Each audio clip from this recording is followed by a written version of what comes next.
Well, guys, tremendous week of practice. Thought our guys were really focused in on the task at hand and get better. And some of the things that we identified on Monday that we didn't do well in the game, the coaches did a great job of motivating our team this week. We had a very spirited practice all week. We're getting a lot of our guys back, ready to go.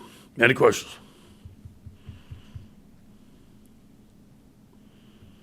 Yeah, listen, Alexander for the Advocate. I guess just status on some of those guys like Austin Deculus, any of the ones who you're missing in the game you expect to get back this Yeah. week?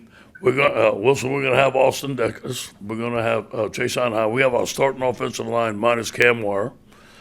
So that's the first time we've had those guys for a while, and we're very pleased with that.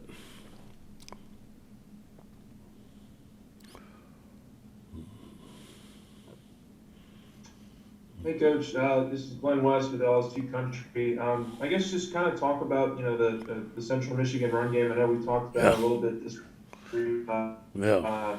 Those guys had a pretty prolific first two games in Yes. their running attack. Just what are some of the things you guys have identified that you need to kind of slow down Yeah. I guess, in that rushing attack? Number one, different formations, a lot of motions and shifts. That was gave us problems in the first game. We have to make sure that we have that solidified. We have to know one gap defense.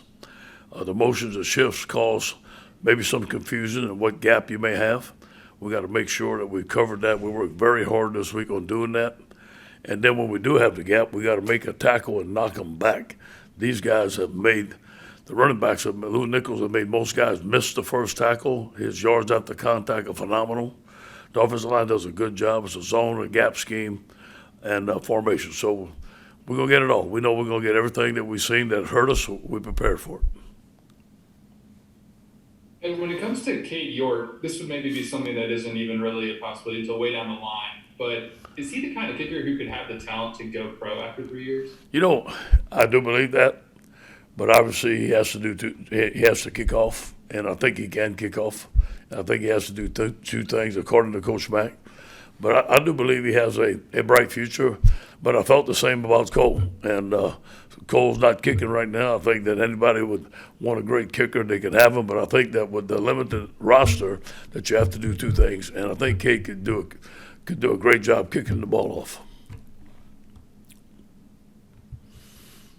Hey, Coach, this is William with Tiger Rag. How are you doing? Doing good. How you doing? Good, sir. A two-part question. The first one, I want to ask you, with Coach Pete's background, was he the guy maybe helping you bring that running back group along this week and will help with the rotation on Saturday? Oh, no question. Coach Peace has done a great job of coaching running backs. He's helped us with the running backs.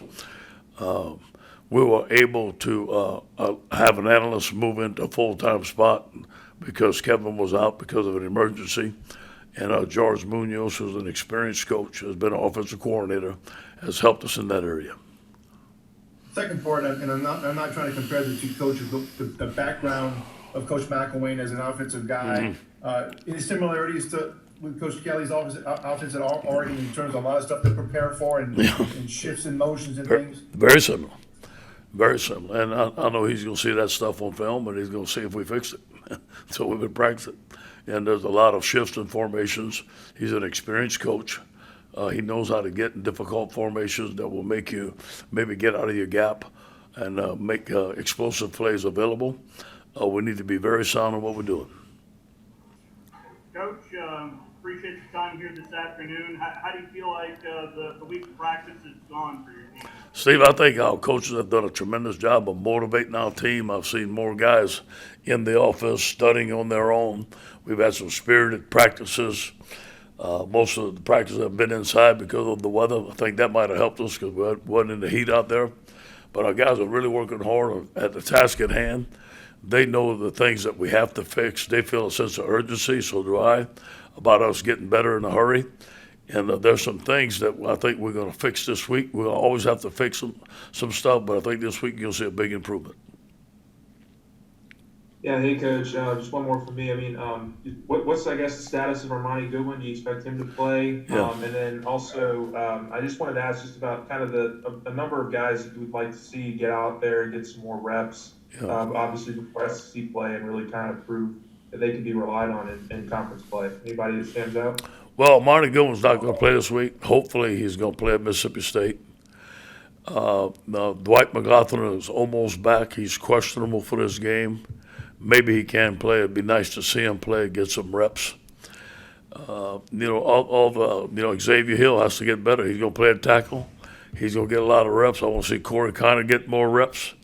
I think he's going to be an outstanding back. But we got to go guns a-blazing. We're going with our first team to win the football game, and that's our mindset. Hey, Coach, Matthew Bruni here from 24/7. When you look at Central Michigan's defense, especially in the secondary, what do you see from them stylistically, whether it's man zone, press, bail, just how they? A lot of cover four, a lot of press, good four-man rush. They're in the right spot at the right time. They're not giving up many explosive plays, only 17 points per game. I think they're doing a very good job of playing sound defense. I do expect that they're going to see some things on film that have hurt us, especially blitz-wise against some formations, and we're probably going to see them again. They have a great defensive coordinator. I talked to someone about him today, and I know that he's going to look at the tape and he's going to make sure that we fix it. And there's some things that's going to be challenging, and I think they're going to show us some things that are challenging. We better be ready for it. And obviously, tempo has sort of been a big word for y'all all week. Just how do you feel like y'all have done with that in practice the last couple of days? I think we made some improvement in it, and you're going to see it this week. You're going to see it at opportune times. It's going to be part of our package, and we're going to use it more.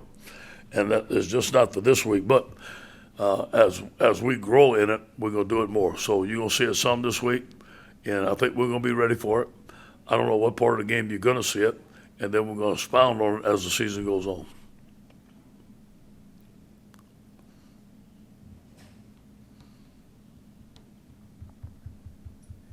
Coach, can you have kind of a timetable on when you think Glenn Logan could return to play? Yeah, I think Glenn ran today for the first time. He's out of his boot. I would say, and I'm guessing, I think maybe 2 or 3 more weeks, and that's a guess.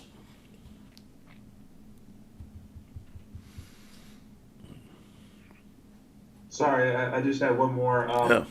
We saw Miles throwing before the game yesterday or last week, and it's just light throws and stuff like that. But I mean, are you guys still thinking, October, November kind of a game plan for him to start wrapping things up? I haven't talked to Bo about it. I haven't talked to Miles about it. We're thinking, I think right now, open date before Alabama, maybe. That would probably be around the time we should get him back.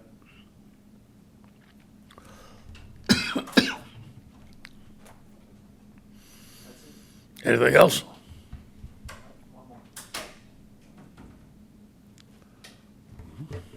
Yeah, Coach, I wanted to ask you one other thing.